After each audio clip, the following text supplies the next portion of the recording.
footballgameplan.com, where football makes sense. That's Emory Hunt, the Czar of the Playbook. I'm Tyler Mirkovich, bringing you an offseason team outlook for the Minnesota Vikings, who are 12-4, and they own the 30th pick overall in this year's draft. Chester Taylor, free agent, he really complimented Adrian Peterson very well.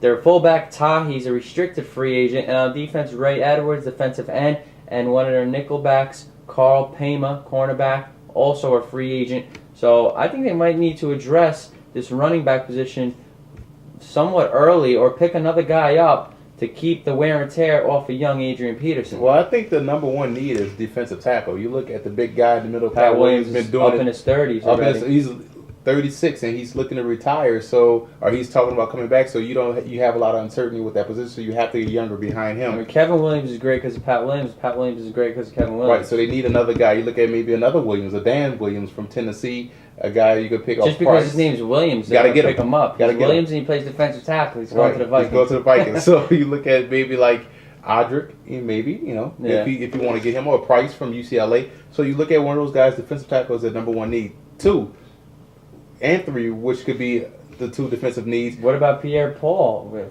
stepping in for Edwards here? Well, I think they have to go cornerback with the second. Yeah, because Cedric Griffin tore up his knee late in the year. He's questioned to return early. Who knows if he'll be the same. Mm-hmm. Hopefully all goes well. You hate to see injuries to players, but you're right. Their secondary got torched. Antoine Winfield, he's a good hitter, but he got abused somewhat late in the season. And he's been banged up. So you look at a guy maybe like Patrick Robinson, out of Florida State. You look at another guy, maybe Lindsey from Kentucky. Also a guy like Moore from Vanderbilt. You also look maybe Javier Arenas, similar to Antoine Winfield, guy that can, but he's more of a nickel guy, but he can also come in, play the run as well too. 3rd, they need a safety. The teams were able to effectively attack the deep middle of the Vikings defense because of those safeties. They need somebody back there, center field. Maybe a guy like Earl Thomas would be a great pick for the Vikings if he falls that far, which I doubt. But they need a safety to help man that secondary. And if Brett Favre doesn't come back, Jackson's a free agent, Tavares Jackson. Sage Rosenfels, who knows if he'll come back. If Brett Favre doesn't come back, wow. If he doesn't come back, Matt Moore or something out of Carolina. If he doesn't come back, Tavares Jackson is the quarterback. He's a lot better than people give him credit for. He doesn't throw interceptions. Maybe he holds onto the ball a little bit too long. Probably learned a lot watching Brett Favre. Right, and he also, one aspect, he can move around in the pocket.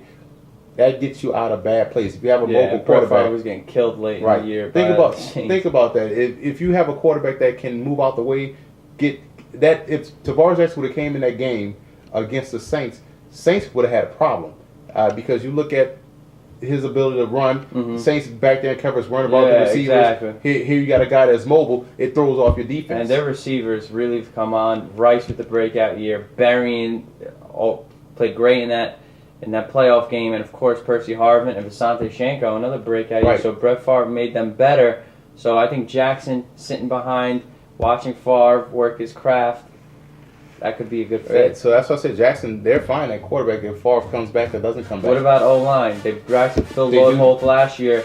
Maybe a little more depth there on the interior. That'll be 4th on my list of team needs for the Vikings. They do need some depth on that offensive line. You have to build that offensive line depth. Like I said before, you always have to draft offensive linemen each and every year because you never know when you're going to need these guys. So you want to have depth behind that offensive line. That's crucial to any team.